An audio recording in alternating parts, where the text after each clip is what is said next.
बताया। ये बात अच्छी तरह से याद करो, मन मना भव महामंत्र है। अच्छी तरह से याद करने का क्या मतलब हुआ? बिना सोचे समझे याद करो। है किसको याद करें? है कोई है साकार पुरुषार्थ करने वाला सर्वश्रेष्ठ, इस मनुष्य सृष्टि का हीरो पार्टधारी है। उसको ब्रह्मा के मुख से जो वाणी निकली है, उस वाणी के आधार पर समझो कि वो कौन है, जिसके लिए मुरली में बार बार बोला गया कि बाप का परिचय दो। किसका परिचय दो? बाप का परिचय दो। बाप से क्या मिलता है? वर्षा मिलता है। कौन सा? बेहद का बाप से बेहद का वर्षा मिलेगा। बेहद का वर्षा क्या है? हद के बाप हद का वर्षा देते हैं। जमीन जायदाद का वर्षा देंगे, कारखानों का वर्षा देंगे, क्या देंगे? धन संपत्ति का वर्षा देंगे, 2-4 मकानों का वर्षा देंगे। हद का वर्षा हुआ ना। और बेहद का बाप बेहद का वर्षा देता है। जन्म जन्मांतर की सुख शांति का वर्षा देता है। मुक्ति और जीवन मुक्ति का वर्षा देता है, जो वर्षा दुनिया में कोई भी दे नहीं सकता। और देने वाले के पास खुद होना चाहिए कि नहीं होना चाहिए? है ओ शिव ज्योति बिंदु आत्माओं का बाप, वो जीवन मुक्ति लेता है स्वर्ग में। उसके पास जीवन मुक्ति होती है? उसके पास वो तो जीवन मुक्ति भोगता ही नहीं। वो जीवन में आता ही नहीं। जीवन में आता है? जन्म मरण के चक्र में आता है? नहीं आता। तो जो आता ही नहीं, वो जीवन मुक्ति का वर्षा उससे कैसे मिलेगा? बाप से कुछ मिलता है या नहीं मिलता है? बाप से मिलता है। अब कोई कहे उससे हमें जीवन मुक्ति का वर्षा नहीं मिलता है, तो फिर वो फालतू में आया। आत्माओं का बाप, वो भी तो आत्माओं का बाप है। अरे आत्माओं का बाप है या नहीं है? तो बाप तो वर्षा देता है या नहीं देता है? ऐसे ही बाप बन गया है तो क्या देता है? वो स्वर्ग का वर्षा दे, स्वर्ग में जाता है खुद है।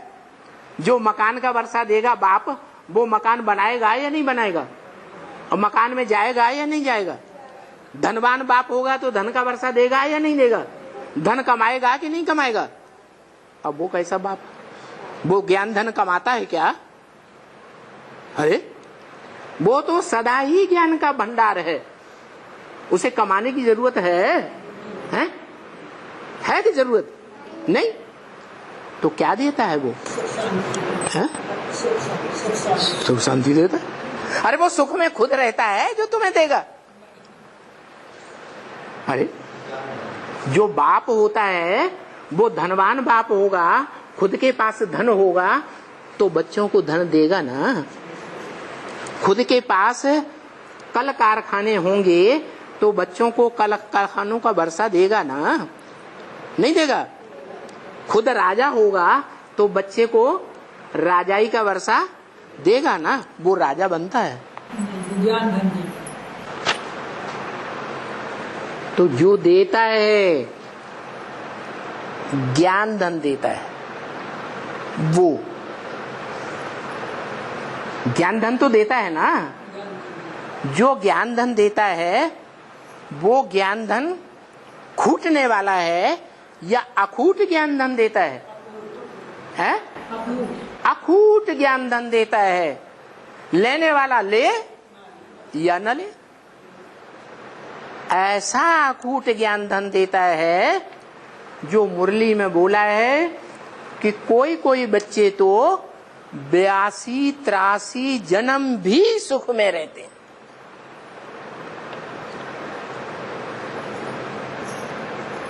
तो बताओ वो 82-83 जन्म किस आधार पर सुख में रहते हैं? वो आधार क्या है? हाँ, जरूर उन्होंने जो अखूट ज्ञान धन देने वाला शिव है, जन्म मरण के चक्र से न्यारा है, त्रिकालदर्शी है, उससे वो ज्ञान धन अखूट लिया है, जो अंतिम जन्म तक भी खूटता ही नहीं है। तो सबसे ऊंचा धन देने वाला कौन हुआ? अरे देखो गीता में भी कहा है, नहीं ज्ञान सदसम पवित्रम ही विद्यते। इस दुनिया में ज्ञान के समान और कुछ भी पवित्र चीज नहीं है। क्या चीज? ज्ञान। सच्चाई का ज्ञान या झूठ का ज्ञान? सच्चाई का ज्ञान। उसके सिवाय इस दुनिया में कोई भी चीज पवित्र नहीं है। लक्ष्मी भी उस ज्ञान धन के मुकाबले पवित्र नहीं है।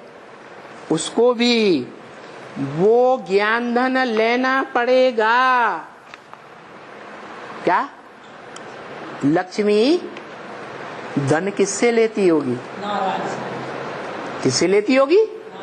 जो सदैव नार माने ज्ञान जल, अयन माने घर, जो सदैव ज्ञान जल में ही रहने वाला है। विष्णु को कहां दिखाते हैं? क्षीर सागर में दिखाते हैं। कहां का रहने वाला है? क्षीर सागर में रहने वाला है। तो वो क्षीर सागर में रहने वाला वही परम पद है, परमात्मा। वो परम पदधारी ने परम पद कैसे पाया है? ज्ञान धन से पाया। ज्ञान धन से उस ज्ञान धन को अपना बनाया या नहीं बनाया? कैसे बनाया? औरों ने वो ज्ञान धन अपना क्यों नहीं बनाया? जो नर से डायरेक्ट नारायण बनता है एक, उसी ने कैसे ज्ञान धन को अपना बनाया? दूसरों ने नहीं बनाया। क्या तरीका है?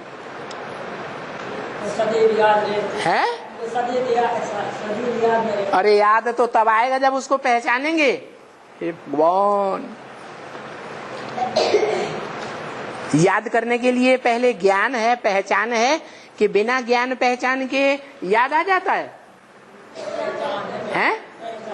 पहचान है।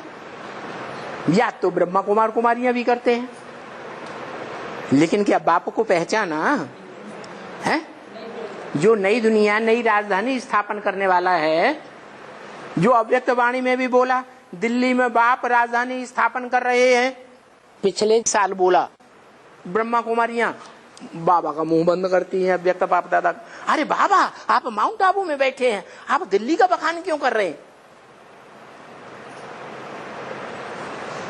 तो मुंह अज्ञान के आधार पर बंद कर रही हैं, या ज्ञान को समझा? अज्ञान के आधार पर बंद कर रही है। जब बाबा ने देखा कि हमारा ही मुंह बंद कर रही है, तो वो पार्ट फिर बंद होना चाहिए या नहीं होना चाहिए? है?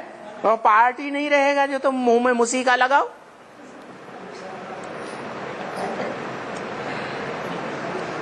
तो देखो, जो ज्ञान है, ज्ञान माने जानकारी है सच्चाई की, और सत्य क्या है? सत्य एक है या अनेक है? वो एक कौन है? सत्यम शिवम सुंदरम। वो सत्यम शिवम सुंदरम जो सत्य भी है, शिव माने कल्याणकारी भी है, और सुंदर भी है। कैसा है? सुंदर भी है। सुंदर वो होगा, वो शरीर के आधार पर सुंदर कहा जाता है कि बिना शरीर के सुंदर कहा जाता है? है? किस आधार पर सुंदर कहा जाता है?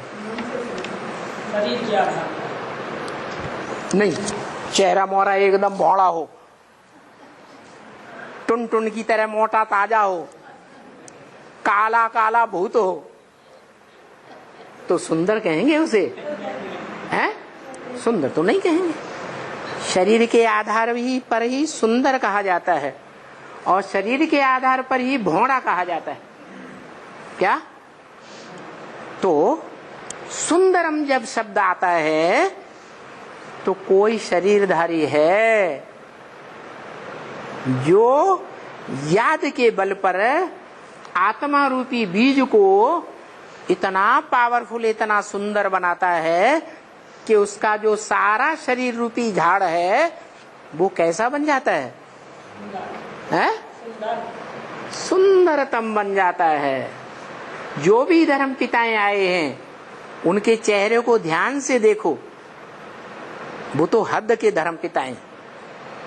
जैसे क्राइस्ट है, 200-250 करोड़ आबादी दुनिया की, लगभग आधी आबादी क्राइस्ट को अपना बाप मानती है। मानती है कि नहीं? वो हद का बाप है या बेहद का बाप है? 250 करोड़ माने हद का है, लेकिन जो 500-700 करोड़ मनुष्य सृष्टि का बाप है वो तो बेहद का बाप हो गया। हुआ या नहीं? तो जो मनुष्य सृष्टि रूपी वृक्ष है उसका जो बीज रूप बाप प्रजापिता है वो जब संपन्न याद की स्टेज में पहुंचेगा तो शरीर के साथ संपन्न स्टेज पे पहुंचेगा या शरीर खत्म हो जाएगा? मुरली में तो बोला है तुम्हारी आत्मा और शरीर रूपी नैया दोनों का पार ले जाने वाला खेवैया एक ही बाप है। क्या? तुम्हारी आत्मा को भी विषय सागर से पार ले जाएगा। कहो विषय वैतरणी नदी से पार ले जाएगा। तुम्हारी जो शरीर रूपी नैया है जिसमें तुम्हारी आत्मा बिठैया है कि नहीं? इस आत्मा को, बिठैया को और इस शरीर रूपी नैया को दोनों को पार ले जाने वाला एक ही खेवैया है। ये मुरली में बोला है ब्रह्मा के मुख से शिव बाप ने। तो झूठ बोला? सच्चा बोला ना। तो शरीर के आधार पर कोई आत्मा याद में ऐसी टिक करके आत्मा और शरीर दोनों से इतनी उज्जवल हो जाएगी, इतनी सुंदर हो जाएगी कि दुनिया का कोई भी धर्म पिता के उसकी समानता नहीं कर सकता। जैसे गुरु नानक को देखो कितना सुंदर चेहरा दिखाई पड़ता है। क्राइस्ट को देखो, ध्यान से देखो, सुंदरता दिखाई पड़ती है या नहीं दिखाई पड़ती है? महात्मा बुद्ध को देखो, चेहरे में वो रूहानी आप दिखाई देती है या नहीं दिखाई देती है? तो सुंदर हुए ना। अपने धर्म के जितने भी फॉलोअर्स हैं उनके बीच सुंदर हुए, लेकिन 500 करोड़ के बीच कोई सुंदर हो, धर्म पिताओं का भी बाप हो, बापों का भी बाप हो, वो तो एक ही मनुष्य सृष्टि का बीज रूप बाप है। वो बीज रूप बाप जब याद की संपन्न स्टेज पर पहुंचेगा तो कितना सुंदर होगा, इतना सुंदर होगा कि जो झाड़ के चित्र के ऊपर बैठा हुआ दिखाया गया है कि विनाश के काल में सारी मनुष्य आत्माएं उसी को याद कर रही होंगी। किसको? किसको? उसी एक बाप को, मनुष्य सृष्टि के बाप को याद कर रही होंगी। कैसी स्टेज में? साकारी सो निराकारी। शिव बाबा को याद कर रही होंगी या किसी और को याद करेंगी? एक ही शिव बाबा की याद में सभी मनुष्य आत्माएं याद करके कम से कम एक जन्म की जीवन मुक्ति जरूर प्राप्त करेंगे। करेंगी या नहीं? करेंगी। तो देखो वो शिवलिंग है जो भारतवर्ष में गांव-गांव में, शहर-शहर में सारे भारत में उसकी पूजा होती है और सारी दुनिया में खुदाइयों में वही लिंग मूर्तियां सबसे जास्ती तादाद में मिली।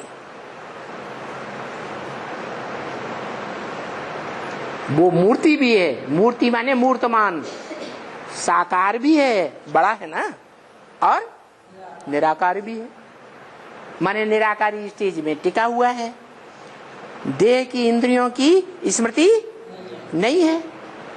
उसका जो असली रूप है वो सोमनाथ के मंदिर में सात्विक रूप दिखाया गया। क्या दिखाया गया? लिंग, बड़ा रूप, शरीर, जिसमें याद की स्टेज में इंद्रियां जैसे कि है ही नहीं। जो संपन्न स्टेज होगी कैसी बनेगी? है कानों से सुनते हुए भी नहीं सुनना, दुनिया ग्लानि करती रहे। एक कान से सुना, दूसरे कान से निकाल दिया, क्योंकि दुनिया अज्ञानी है, इनकी बातों को क्या सुनना। जो अज्ञानी है वो तो अज्ञान की बातें ही करेंगे। अज्ञानी है वो ग्लानि ही सुनाएंगे या ज्ञान सुनाएंगे? अज्ञानी तो ग्लानि ही सुनाएंगे। तो उनके ऊपर क्या ध्यान देना? आंखें देखते हुए भी न देखें। क्या कहा? आंखें देखते हुए भी न देखें। क्या करें? किसको देखें? अपने बाप को देखें। है? हाँ। कान अगर सुने तो अनेकों की बातें न सुने। किसकी सुने? एक बाप की बात सुने और धारण करें। दूसरों की बातें एक कान से सुने, दूसरे कान से निकाल दे। इसलिए मुरली में बोला क्या? एक से ज्ञान सुनना चाहिए, अनेकों से सुना तो ज्ञान विचारी हो जाएगा। जैसे सतयुग त्रेता के देवताओं ने द्वापर युग में आकर के दूसरे दूसरे धर्म पिताओं और उनके फॉलोअर्स का ज्ञान सुना और उन धर्म में कन्वर्ट हो गए। अगर उन दूसरों का ज्ञान न सुना होता तो कन्वर्ट होते क्या? है? इसलिए बताया अभी शूटिंग हो रही है, रिहर्सल हो रही है, रिकॉर्डिंग हो रही है 5000 वर्ष के ड्रामा की। एक से सुनना है, अनेकों से नहीं सुनना है। और ग्लानि की बातें तो बिल्कुल ही नहीं सुनना। इसलिए भक्ति मार्ग में बोलते हैं सदगुरु निंदा सुनिय न काना, होय पाप गौ घात समाना। जैसे गौ हत्या कर दी, ऐसे समझ लो बड़ा पाप बन जाएगा। तो क्या करना है? है एक से सुनना है। तो अच्छी तरह से एक को समझो और दूसरों को फिर समझाओ। समझ करके याद करो अच्छी तरह से।